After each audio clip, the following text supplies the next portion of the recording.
Manish Sisodia jail से बाहर आ चुके हैं और आते के साथ उन्होंने अपना कमान संभाल लिया। ऐसा हम इसलिए कह रहे हैं क्योंकि उन्होंने जेल से रिहा होते ही पदयात्रा शुरू कर दी। और आप मेरे पीछे देख सकते हैं कि किस तरीके से ये हुजूम लोगों का आप देख रहे हैं। नमस्कार, मैं हूं आपके साथ मनीषा सिंह और आप देख रहे हैं एबीपी लाइव। और इस वक्त हमारी मौजूदगी पूर्वी दिल्ली के फटफड़गंज में है।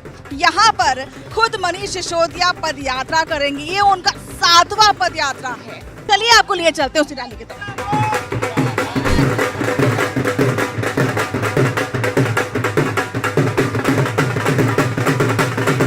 तो हमारे साथ दिल्ली के पूर्व उप मुख्यमंत्री मनीष सिसोदिया साथ में हैं। सर, आप 17 महीने के बाद वापस आए हैं और आपको अगर देखें तो शिक्षा क्रांति के जनक कहा जाता है। अब आप जो 17 महीने के बाद वापस आए हैं, किस तरीके से देख रहे हैं, क्या क्रांति होने वाली है? देखिए, क्रांति तो यही है कि लोग अरविंद केजरीवाल जी को इतना प्यार करते हैं दिल्ली में कि उन्होंने प्रार्थनाएं की हैं, दुआएं की हैं।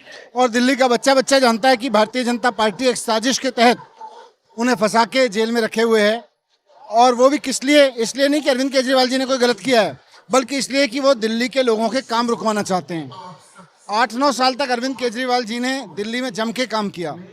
पिछले 1 साल से इन्होंने बहुत काम रोकने की कोशिश की। पहले भी रोकने की कोशिश की, लेकिन अरविंद जी लड़ के उनको करा देते थे।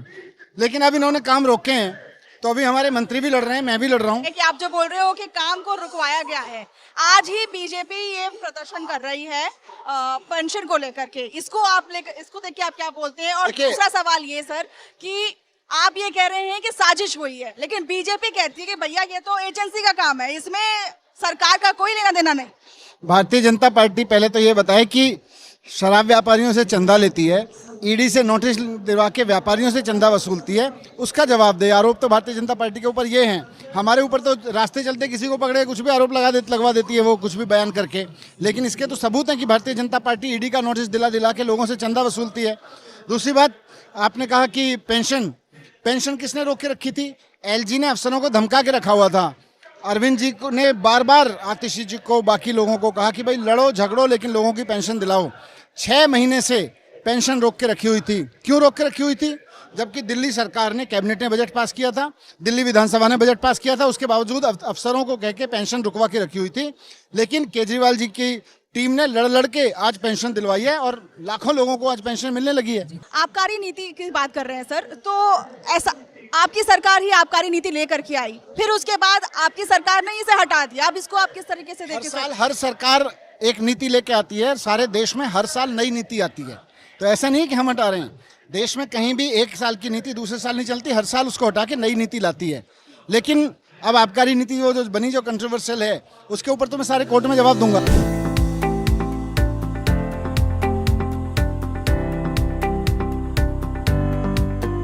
तो दिल्ली के पूर्व उप मुख्यमंत्री अब पदयात्रा कर रहे हैं और देखा जाए तो राजनीतिक माहौल से ज्यादा अब यहाँ पर चुनावी माहौल देखने को मिल रहा है। हमारे साथ कुछ लोग हैं यहाँ पर, उनसे बात करते हैं और जानते हैं कि अभी दिल्ली का माहौल क्या कहता है। आपसे हम बात करेंगे। सबसे पहले हम ये जानने की कोशिश करेंगे कि 17 महीने बाद मनीष सिसोदिया जेल से बाहर आए हैं, इसको आप किस तरीके से देखते हैं? मैम, हमारे लिए तो उत्सव जैसी बात है, क्योंकि इतने दिनों तक हमने तपस्या की तरह यहाँ पर जो देखा है, जो सुना है लोगों से, और जिस तरह का हमने यहाँ पर मतलब एक तरह से बहुत परेशान रहे हम लोग उनके बिना, पर अब जब आए हैं तो बहुत ही अच्छा, हमारे लिए तो उत्सव जैसी। आते के साथ, जेल से बाहर निकलते के साथ उन्होंने अपनी कमान संभाल ली है। लगातार वो पदयात्रा पे पदयात्रा कर रहे हैं। 7वां पदयात्रा आज है। इसको आप किस तरीके से देखते हैं कि आने वाले चुनाव या 6 महीने के बाद यहाँ पर विधानसभा चुनाव है, क्या हम इसको इस तरह से देखें कि अब ये जो तैयारी है, पदयात्रा है, वो उस चुनाव को लुभाने के लिए या फिर लोगों को लुभाने के लिए? लोगों को लुभाने के लिए नहीं है, क्योंकि वो दिल्ली के जन नेता हैं। वो जनता से डायरेक्ट कनेक्ट थे और यहाँ की जो विधानसभा है, फटफड़गंज विधानसभा, उनकी खुद की है, तो लोगों से वो कनेक्ट थे। सुबह भी यहाँ पर आए थे, तो ऐसा नहीं है कि क्या नाम है वो लुभाने के लिए, लेकिन लोगों से वो कनेक्ट रहते थे। 18 महीने में वो कनेक्ट नहीं हो पाए, तो इसलिए वो हर विधानसभा में जाके लोगों से कनेक्ट होने का काम कर रहे हैं, ताकि जो लोगों की समस्याएं थी, जो लोगों की परेशानियां थी, उनको वो खुद सुन सके। नंबर्स की बात कर रहे हैं आप, अगर हम लोकसभा चुनाव के नतीजों को देखें तो जितना दावा आम आदमी पार्टी कर रही थी कि सातों की सातों सीट पर आम आदमी पार्टी काबिज होगी, ऐसा हुआ नहीं। अब आप इसको किस तरह से देखते हैं कि आने वाले विधानसभा चुनाव में वो अच्छा प्रदर्शन दे पाएगी या नहीं? देखिए, लोकसभा चुनाव की पृष्ठभूमि अलग होती है, उसका माहौल अलग होता है, विधानसभा का अलग होता है। चूँकि 2015 में भी, उससे पहले 14 का लोकसभा चुनाव हुआ था, तब 7 की 7 सीटें बीजेपी को दिया था जनता ने, और तुरंत बाद जो है जनता ने 2015 में 70 में 67 सीटें जो है भाजपा को दिया है, आम आदमी पार्टी को दिया है। उसके बाद 2019 का इलेक्शन भी आप देखिए तो 7 की 7 सीटें भाजपा को दिया, और 2020 में 1 साल बाद तुरंत 70 में 62 सीटें जो है आम आदमी पार्टी को दिया। आप कह रहे हैं कि इस बार आम आदमी पार्टी की बारी है? तो बिल्कुल निश्चित तौर पे जनता आम आदमी पार्टी को ही देगी, और चूंकि केजरीवाल दिल्ली के लाल हैं तो आम आदमी पार्टी के साथ ही जनता रहेगी। ये षड्यंत्र था बीजेपी का, और इस षड्यंत्र को अब ढीला कर दिया गया है। अब धीरे धीरे आम आदमी पार्टी के जितने भी नेता थे वो छूटने लगे हैं। देखना अब जल्दी ही अरविंद केजरीवाल जी भी बाहर आ जाएंगे। देखिए मैडम, जैसे एक बिना माँ बाप के एक बच्चा होता है ना, ऐसी हमारी विधानसभा थी बिना मनीष सिसोदिया जी के।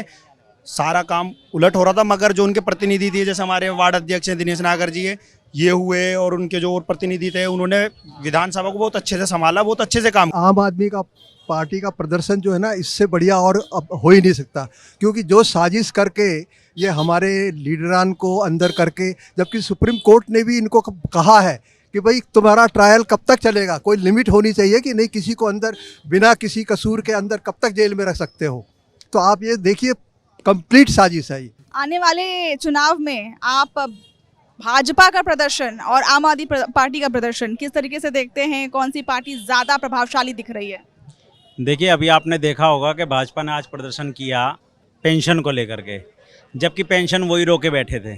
तो इनका प्रदर्शन तो सब नकली है, क्योंकि इनके पास कोई एजेंडा है नहीं। दिल्ली के लिए कोई एजेंडा नहीं है। जो आम आदमी पार्टी ने अब तक जो 10 सालों में सुविधाएं दी हैं दिल्ली वालों को, वो एक एक रग रग में लोगों के में बसा हुआ है। सब केजरीवाल जी को अपने बेटे की तरह, अपने भाई की तरह प्यार करते हैं, और जो दिल्ली की जनता के बारे में केजरीवाल सरकार ने सोचा है। तो हमारे साथ कुलदीप कुमार हैं, जो पिछले चुनावों में वो आम आदमी पार्टी के कैंडिडेट भी रह चुके हैं। आपसे हम बात करेंगे। आप बताइएगा कि मनीष सिसोदिया 17 महीने बाद रिहा हो चुके हैं, लगातार वो पद यात्रा कर रहे हैं, इसको आप किस तरीके से देखते हैं?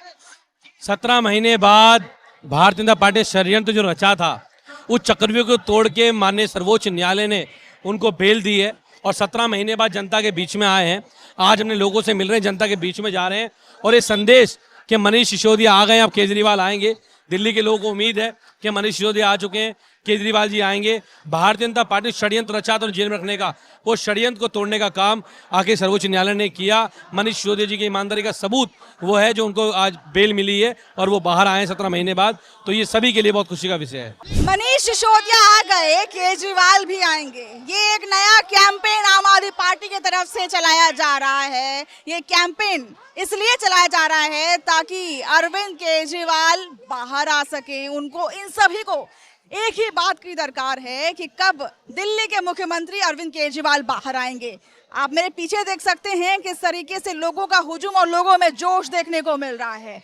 ये जोश मनीष सिसोदिया के बाहर आने का है, और इन सभी को एक ही बात की दरकार है कि कब दिल्ली के मुख्यमंत्री अरविंद केजरीवाल जेल से बाहर आएंगे और दिल्ली की कमान फिर से पहले की तरह संभालेंगे।